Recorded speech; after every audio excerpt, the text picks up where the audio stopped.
হাসিনা চলে এলেন চপারে করে, কয়েক কোটি তার অনুগামী আওয়ামী লীগের সকলকে ফেলে। তার নিজের জীবনের মূল্য আছে, আর আওয়ামী লীগের বাকিদের জীবনের কোনো মূল্য নেই। একেই বলে শোষক শোষিত। উনি আমাকে বলছিলেন, বাংলাদেশ আমি দেখেওছি, আমি একটু আগে যেটা বলছিলাম, ওনার ঘরের পিয়নের কাছ থেকে 400 কোটি টাকা পাওয়া গেছে। উনি নিজে বলছিলেন, লজ্জা পাচ্ছিলেন বলতে, যে পা থেকে পাতা পর্যন্ত দুর্নীতিগ্রস্ত। এবারে যে নির্বাচনটা হয়েছে, লোকসভা ইলেকশন, ওখানে মানে জাতীয় নির্বাচন, যেটা প্রত্যেকটা এমপি হয় স্বজন পোষণ, নাহলে লুটের টাকা ঘুষ দিয়ে হয়েছে, ঘুষ দিয়ে। আমি নিজে তার প্রমাণ, আমার কাছে প্রমাণ আছে তার। স্বৈরাচার বলতে যদি উত্তর দেন স্বৈরাচার কি, আমি আপনাকে একটা ছোট্ট উদাহরণ দিলে অবাক হয়ে যাবেন। আমি যখন পদ্মা সেতুর উদ্বোধন হলো বছর 2 আগে, আমি সস্ত্রীক বাংলাদেশে বেড়াতে গিয়েছিলাম। ঢাকা থেকে যাচ্ছিলাম বরিশালে, লক্ষ্য ছিল কারে করে যাচ্ছিলাম, পদ্মা সেতুটা দেখবো, ওইটা দিয়ে যাব। পদ্মা সেতু ওঠার আগে হঠাৎ করে দেখলাম 1 কিলোমিটারের বেশি জায়গা নিয়ে গাড়ি আটকে আছে জ্যামে। জানলাম কি ব্যাপার, না হাসিনার ছেলে, বড় ছেলে না কি ছেলে যাই না, জয় নাম তার, সে আমেরিকায় থাকে, সে নাকি পদ্মা সেতু দেখতে এসেছে। তখন বেলা 11টা বাজে, অফিস আবার। হাসিনা তার দলবল নিয়ে তাকে পদ্মা সেতু দেখাচ্ছে, গাড়িকে জ্যাম করে, গাড়ি আটকে প্রায় 1.5 ঘন্টা গাড়ি আটকে ছিল।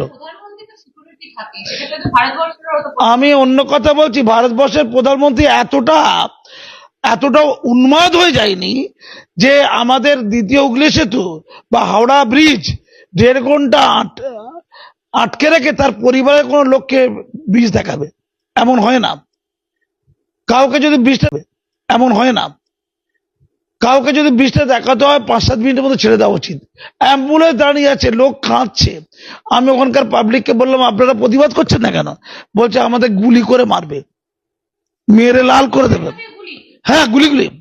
কথায় কথায় স্বৈরাচার। আমি তখন গাড়ি থেকে নেবে পুলিশ অফিসারদের বললাম যে আমি ভারত থেকে এসেছি, এই যে আটকে রেখেছে তার ছেলেকে শুধুমাত্র এন্টারটেনমেন্ট করার জন্য। মানুষের জীবনের কোনো মূল্য নেই, সময়ের কোনো মূল্য নেই। টানা প্রায় 1.5 ঘন্টারও বেশি গাড়ি আটকে আছে, শত শত গাড়ি যাবে পদ্মা সেতুতে ওঠার মুখে। আমি বললাম যে ভারত থেকে আমি এসেছি, ভারতের আমি একজন পদ্মশ্রী অ্যাওয়ার্ডী সম্মানী ব্যক্তি দেশের, আমার গাড়ি দাঁড়িয়ে আছে, আপনারা একটু জানান তাকে, হাসিনার দলবলকে জানান যারা ভেতরে বসে আছে, আটকে রেখেছে গাড়ি। তা বলে আমরা জানি যে স্যার আপনাকে একটু সময় করে একটু দাঁড়াতে বলেছে।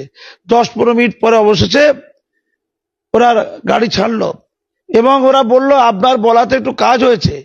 আমাকে প্রচুর লোক ধন্যবাদ দিল, দাদা আপনি যদি না থাকতেন আমাদের আরো বেশিক্ষণ দাঁড়িয়ে থাকতে হতো। দুনিয়া দেখেছেন, তার ছেলেকে পদ্মা সেতু দেখানোর জন্য 1.5 ঘন্টা গাড়িগুলোকে দাঁড় করিয়ে রেখে শত শত গাড়ি কি ফুর্তি হচ্ছে? স্বৈরাচার কাকে বলে আমি সেই দিন দেখেছিলাম। তিনি যে বলেছেন ছেলে মেয়ের জন্য আমি কিছু করি, আরে কোটি কোটি টাকা লুট। তার বিরুদ্ধে সবচেয়ে বেশি অভিযোগ আছে দুর্নীতি। শুনে নিন এটা।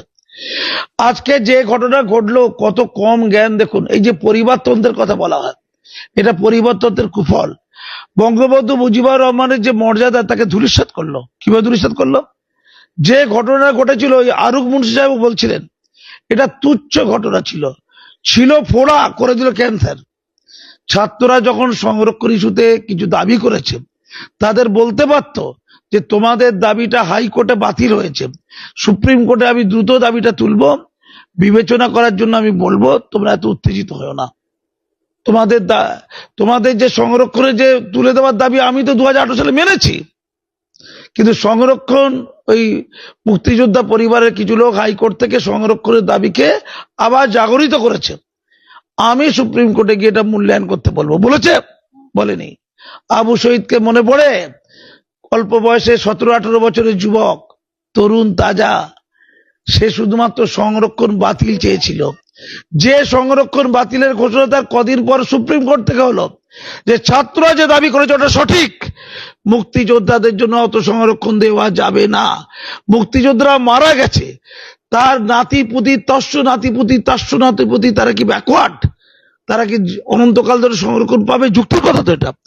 তো তাই যদি ওদেরকে কন্ট্রোল করতে পারতো, ওদের কথা শুনতো, নির্বিচারে গুলি যদি না চালাতো, আজকের এই দিনটা দেখতে হতো না। আবু শহীদ শুধু প্রতিবাদ করেছিলেন, সে বলেছিলেন যে সংরক্ষণটা বাতিল করে ভয় পাই না, বন্দুকেরও ভয় পাই না। সে বুকটা পেতেছিল, সবাই জানতো এই বুকটা পাতলে কেউ গুলি করবে না। সে নিরস্ত্র লোক, তার বুকে ঢিচা ঢিচা করে গুলি, তার রক্ত জমাট বুকে যে হিংসা লেগেছিল, তারই পরিণাম হলো আজ আওয়ামী লীগের সর্বশান্ত হওয়া আর হাসিনার পালিয়ে যাওয়া। হাসিনা কিন্তু ভারতেই আশ্রয় নিয়েছে, যা জানা যাচ্ছে। আমি ভারতে আশ্রয় নিয়েছে, এরা লন্ডনে যাবে। ভারতের বন্ধু হাসিনা, তাই ভারতবর্ষকে যারা গাল দিতে চায় তারা হাসিনাকে লক্ষ্য করেই ভারতকে গাল দিচ্ছে। তাই তারা ভারত যাদের মামার বাড়ি বলছে।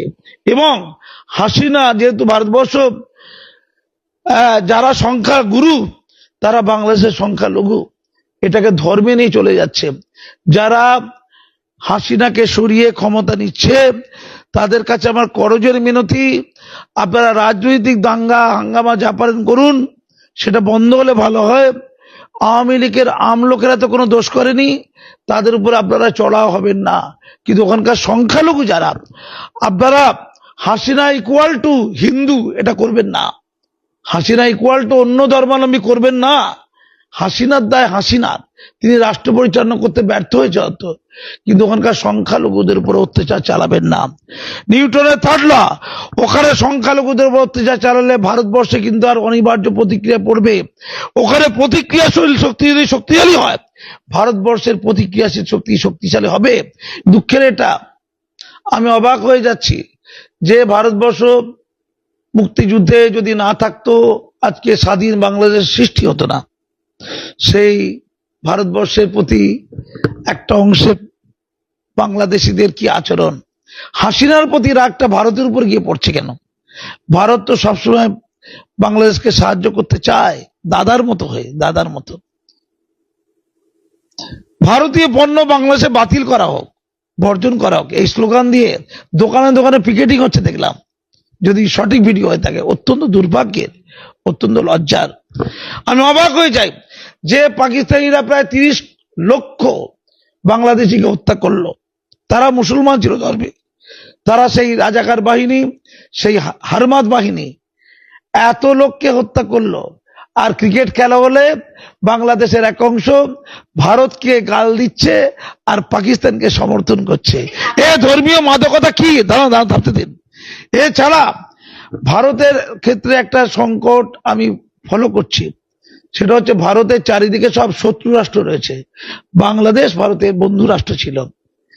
যেভাবে বাংলাদেশে একটা শক্তি ক্ষমতায় আসছে, হাসিনার ব্যর্থতা সেই ক্ষমতা এনে দিয়েছে। হাসিনা ক্ষমতায় ছিল, খালেদা জিয়া জেলে ছিল, এটা কি কোনো গণতান্ত্রিক পদ্ধতি হতে পারে? আজকে মুক্তি নির্দেশ হয়েছে, এটা কি কোনো গণতন্ত্র হতে পারে? স্বৈরাচারের ব্যর্থ স্লোগান বারে বারে বাংলাদেশের বাতাসে অনুরণিত হয়েছে, তার অনিবার্য ফলশ্রুতি আমরা দেখছি। আমার খুব ভয় লাগছে বাংলাদেশের সাথে চীনের সম্পর্কের বৃদ্ধি না ঘটে। আমার মনে হচ্ছে এবার চীন বাংলাদেশের উপর নিয়ন্ত্রণ কায়েম করবে, যেটা সূচনা হাসিনা নিজেই করেছে। বারে বারে চীনের কাছ থেকে আশীর্বাদ যে হাসিনা নিজে, পরবর্তী যারা ক্ষমতায় আসছে তারা সেইটাকেই সম্প্রসারিত করবে না তো? কক্সবাজার উপরে চীন তার আধিপত্য কায়েম করেছে, কক্সবাজার পোর্টটাকে চীন পরিচালনা করছে। চীন যদি বাংলাদেশের উপর নিয়ন্ত্রণ কায়েম করে, ভারতের চারিদিকে শত্রু রাষ্ট্র তৈরি হয়ে গেল। ফলে ভারতের সাথে বাংলাদেশের যে মৈত্রীর সম্পর্ক, বন্ধুত্বের সম্পর্ক, তার অবনতি যাতে না ঘটে, আগামীতে যারাই বাংলাদেশের ক্ষমতায় আসুক, আমার তাদের কাছে এই বার্তা রইল। আর ভারতকে অত্যন্ত ঠান্ডা মাথায় বুঝে শুনে পদক্ষেপ নিতে বলছি। বাংলাদেশে যদি নোবেল প্রাইজ পাওয়া মোহাম্মদ ইউনূস ক্ষমতায় আসেন, শুনছি নাকি তাকে অন্তর্বর্তী সরকারের প্রধান করা হবে। তিনি শিক্ষিত মানুষ, তার প্রতি হাসিনার আচরণ ভালো ছিল না আমি যতটুকু জানি। তাকে আমি অনুরোধ করছি, তিনি মুক্তমনা মানুষ, বাংলাদেশের ধর্মান্ধ অন্ধকারে থাকা গোঁড়াল মানুষদের আপনারা দমন করুন, সেখানে দুর্বলদের উপর অত্যাচার বন্ধ করুন, নতুবা উপমহাদেশ শান্তিতে থাকবে না। বাংলাদেশ যেভাবে সমৃদ্ধির দিকে যাচ্ছিল, আর্থিক সমৃদ্ধির দিকে, তা পরা